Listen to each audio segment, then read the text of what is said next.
Hey, salut à tous, c'est Justine. Alors je vois et j'entends souvent vos commentaires, vos remarques comme quoi les fit girls, les images sur les réseaux sociaux vous complexent. Je vous ai donc posé la question il y a quelques temps aussi d'ailleurs sur YouTube. Vous avez été nombreux à participer et à échanger, à me donner un peu votre ressenti. On va donc parler de ces fit girls qui nous complexent. C'est parti.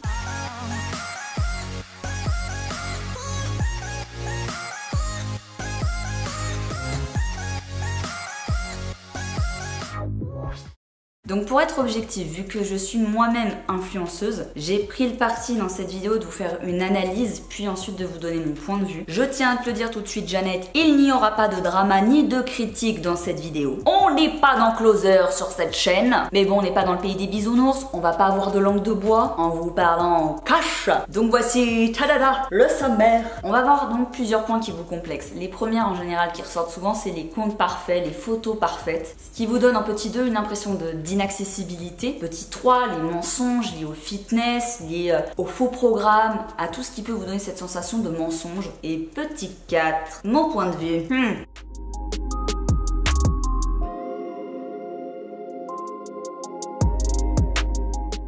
Parce que c'est souvent en plus sur le physique que vous pouvez vous sentir complexé, donc c'est vraiment directement lié au fitness. Alors quand je vous ai posé la question sur YouTube, ou quand je vous pose la question, ou quand je vois vos commentaires sur les réseaux, il y a deux choses qui se dégagent. De mon analyse personnelle, soit vraiment un fort agacement, soit vraiment beaucoup de mal-être. Et dans les deux cas, sincèrement, je vous comprends. Je peux totalement me mettre à la place de quelqu'un qui est complexé par les réseaux, parce que moi-même je suis des comptes qui ont vraiment des millions et des millions, et qui ont parfois des images extraordinaires, de vie parfaite, de corps parfait. Je vais pas le nier, sur Instagram on a de tout. On peut vite tout prendre au premier degré. Personnellement, je sais parce que je l'ai longtemps fait. Et sincèrement, même au-delà de la chirurgie, des photos, etc., il y a vraiment des gens qui ont des physiques extraordinaires. Il y a vraiment des nanas qui sont gâtées par la nature, faut dire ce qui est. Ces personnes avec des beaux cheveux, des beaux yeux, la shape dont tu as toujours rêvé. Et on peut vite comparer tout ça à sa propre personne, à sa propre vie. Et vous voyez ces filles qui ont atteint un certain objectif, un certain niveau, et vous y êtes pas encore, ou en tout cas vous avez du mal à y arriver. Il faut dire ce qui est, Instagram, qui est le réseau sur lequel moi j'évolue le plus, c'est mon réseau principal,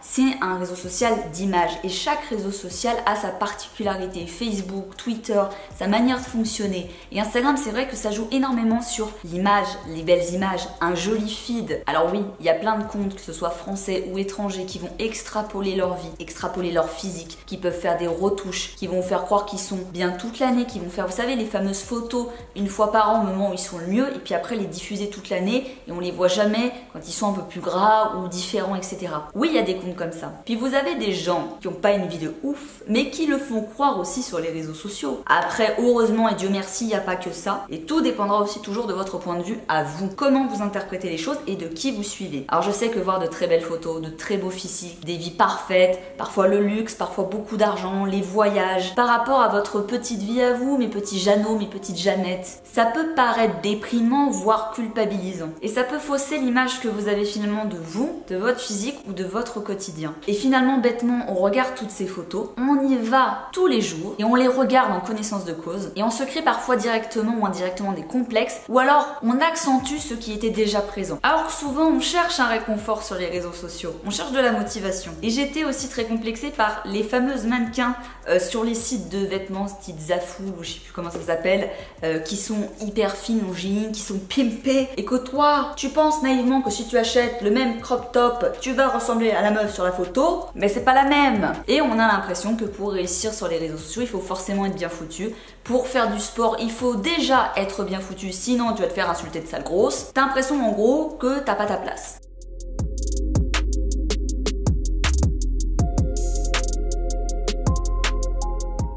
Du coup, ça vous énerve finalement parce que vous avez l'impression, au-delà de tout ça, du coup, que c'est inaccessible, que c'est pas fait pour vous, que c'est vous qui n'êtes pas normal. Que vous aurez beau faire tous les efforts du monde, vous ressemblerez pas à Bella et Gigi Hadid. On n'aura jamais la vie et les followers des Kardashians, si toutefois c'est votre délire, ou le physique ou la vie de ouf de certaines stars internationales du fitness qui ont des millions et des millions. Et parfois, peut-être, les gens ont l'impression de passer à côté de leur vie. ou en tout cas que leur vie est ratée par rapport à la vie des gens qui voient sur les réseaux sociaux. Après, il y a beaucoup de gens qui s'en fichent et qui arrivent à faire la part des choses, heureusement. Vous avez parfois l'impression qu'il y a des gens qui réussissent facilement, que pour eux c'est facile, ils n'ont pas de vie famille, ils se consacrent qu'à ça, sans peut-être savoir comment ils en sont arrivés là. Souvent, vous savez, on voit l'image, mais on réfléchit pas à comment les gens en sont arrivés à des millions sur leur compte. Est-ce que c'est simplement en postant des photos? Si c'est ça, c'est facile. Il y a presque un sentiment d'injustice. Vous pouvez avoir l'impression qu'il y a zéro boulot. Parfois, il y a des gens qui sont connus pour de la merde, faut dire ce qui est, ou juste pour leurs photos sexy. C'est un peu comme quand tu regardes 50 minutes Inside le samedi. Tu vois la vie des stars avec Nico Aliagas et tu vois tous ces gens avec une vie que tu n'auras jamais.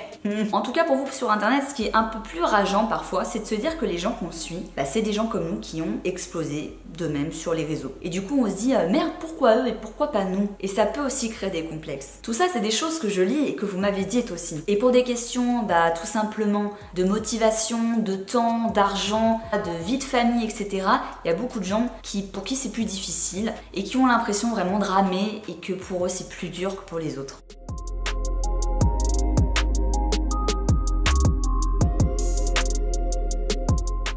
Vous me l'avez beaucoup dit ça aussi, et c'est quelque chose qui vous complexe parce que vous avez la sensation d'être trompé. Le fake sur Instagram, le fake sur les réseaux, la fake vie parfaite, qui fait que du coup vous savez plus déceler le vrai du faux. Bien sûr qu'il y a du fake sur les réseaux sociaux, bon Dieu de merde, et même parfois de gens que vous vous doutez même pas. Moi je vous jure, il y a des gens, il y a des claques qui se perdent. Tu sais, cette pote, elle fait ça, elle va te raconter qu'elle a fait un truc comme ça. On en a toute une pote comme ça. T'as les gens qui ont l'impression d'avoir une vie parfaite, la vie de famille parfaite, et je comprends que ça vous énerve. Vous avez parfois l'impression que vos influenceurs préférés ou les youtubeurs de manière générale, les coachs sur internet ne vous disent pas tout. Vous avez l'impression qu'on se fout de votre gueule. L'impression que certains ont zéro défaut, zéro culotte de cheval, zéro ventre gonflé, qu'elles sont gainées toute la journée, qu'elles ont jamais de baisse de motivation, de courbatures, de coups de mou, de coups durs dans leur vie. Sincèrement, il y a des personnalités sur Instagram que je suis et dans leur discours, tu vois bien qu'elles veulent vraiment donner que le positif. Elles ont pas envie de pleurnicher dès qu'elles ont un pet de travers, une courbature ou une petite baisse de morale parce qu'elles savent le gérer. Vous avez l'impression aussi que beaucoup de gens vous prennent pour des pigeons avec les placements de produits. Je vous ai fait d'ailleurs une super vidéo où je réponds à tout ça sans tabou, sans langue de bois, donc n'hésitez pas à aller la voir. Vous avez souvent l'impression que les coachs, les programmes qui sont vendus sur internet ne marchent pas, qu'on vous ment. Et il y en a même qui font l'amalgame en pensant qu'en achetant le programme d'une influenceuse, elles vont avoir son physique. Non, souvent vous allez avoir un programme qui va vous aider à progresser vous. Ça ne voudra pas dire que vous aurez le physique de l'influenceur à qui vous l'achetez. Et oui, il y a des gens qui font de la chirurgie, qui font du Photoshop, qui vous font croire qu'ils sont toujours bien. Et je vous l'ai toujours dit, moi, je me suis fait opérer de la poitrine, je m'en suis jamais cachée pour pas que ça crée des complexes. Pas dire, ah non, moi j'ai toujours gardé ma poitrine alors que j'ai perdu du poids et que j'ai fait de la muscu. Mais c'est vrai que tout le monde n'assume pas forcément tout ça. Et du coup, vous savez plus ce qui est possible ou non grâce au sport, avec ou sans programme, de savoir si du coup, les programmes sportifs, ça marche vraiment ou si c'est de la poudre aux yeux.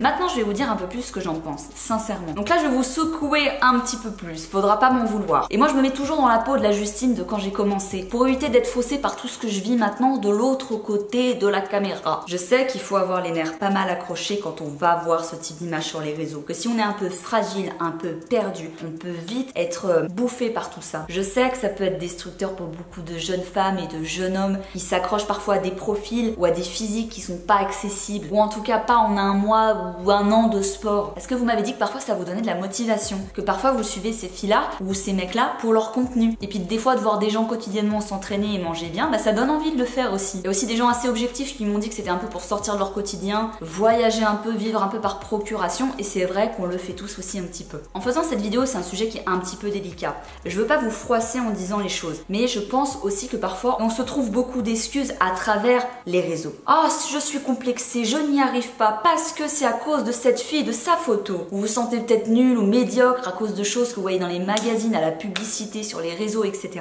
Sachez qu'il y aura toujours mieux que nous. Et je vais pas vous l'apprendre. Vous pouvez être la plus belle fille du monde, avec la plus belle vie parfaite, le plus d'argent, un super petit ami, et être profondément malheureuse dans votre vie. Et ça, vous le verrez jamais à travers une photo. Et les gens ne vous le diront jamais. Et même si la vie d'une nana ou d'un mec est réellement parfait, c'est pas ce qui doit servir de valeur à l'être humain. C'est bête de dire ça, mais ça veut pas forcément dire que ça sera la personne la plus aimable, la plus gentille, la plus humaines au monde. On peut vous faire rêver avec plein de choses, mais les gens sont pas forcément heureux. Une belle photo ne veut pas forcément dire que c'est le bonheur. Il y a trop de gens qui me disent oui mais elle est trop bien, elle est trop bien foutue, ça me complexe. Mais les gars, il y a des gens qui bossent vraiment. Il y a des gens qui se donnent les moyens, qui font de leur physique une priorité. Je vous dis pas qu'il faut dédier votre vie au fitness, mais il faut vous mettre des priorités dans la vie par rapport à ce que vous avez envie d'accomplir. Pas de leçon morale, chacun fait ce qu'il veut. Faut juste trouver le moyen de casser vos complexes et pas simplement réduire vos complexes à « ah c'est à cause des photos que je vois sur Instagram ». Vous êtes seul maître de ce que vous suivez, de ce que vous regardez, de ce que vous likez. Pour la plupart, vous êtes des adultes, ou en tout cas des jeunes adultes. Parfois j'ai beaucoup de mamans aussi qui me suivent. Je le dis et je le répète, les réseaux sociaux c'est ce que vous en faisez. Il y a suffisamment de gens différents avec des messages différents sur les réseaux pour que vous ayez autre chose que les clichés stéréotypés et de la fake life. Il n'y a plus d'excuses. Il y a des super comptes fitness sur les réseaux de nanas qui bossent comme des acharnés tous les jours. Je parle même pas de moi, je parle des gens en général, même de mes collègues. Ne vous acharnez pas sur les gens qui réussissent ou qui sont bien parce qu'ils ont travaillé pour. Ça m'étonnerait que mes petites Jeannettes et mes petits Jeannots soient des rageux ou des jaloux. Je pense que c'est pas ça le fond du problème. Arrêtons de reporter la faute sur les autres. Je l'ai fait longtemps aussi. C'est pas ma faute si je suis complexée, c'est sa faute à elle. No way! Il y a des super comptes fitness. Il y a cette jeune femme que j'ai découvert qui a 1 million d'abonnés, qui est pas la fille la plus belle, la plus sèche, la plus galbée de fou. C'est une maman. C'est une nana. Elle est vachement bien. Elle a eu des gamins. Elle est plus âgée que moi. Elle a 1 million d'abonnés parce qu'elle est humaine, qu'elle est simple. Et il y en a plein des comptes comme ça. C'est à vous aussi de savoir ce que vous regardez. Pourquoi vous le regardez? Pourquoi vous prenez ça comme exemple? Moi, quand je vois une fille qui est mieux foutue que moi, je me dis putain, elle bosse bien. Putain, ça me donne envie de bosser aussi. Et le sushi, je vais le reporter un petit peu. Voilà ce que vous devez vous dire. Et oui, les vies parfaites, instagrammables, etc. Quand bien même, sachez que tout le monde fait pipi, caca, sort ses poubelles et va faire ses courses. Bon voilà, en tout cas, j'espère que cette vidéo vous aura plu. Abonne-toi Jeannette, parce que ça fait maigrir. Lâche un pouce si t'as kiffé cette vidéo. Active la cloche des notifications tout de suite. Oui, tout de suite. Et surtout, retenez bien, croyez en vous. Ne procrastinez pas. Ne reportez pas la faute sur les autres. Vous êtes tous très bien. Vous avez tous un potentiel à exploiter. Donc je vous embrasse très fort. Je vous dis à très bientôt. Je vous kiffe.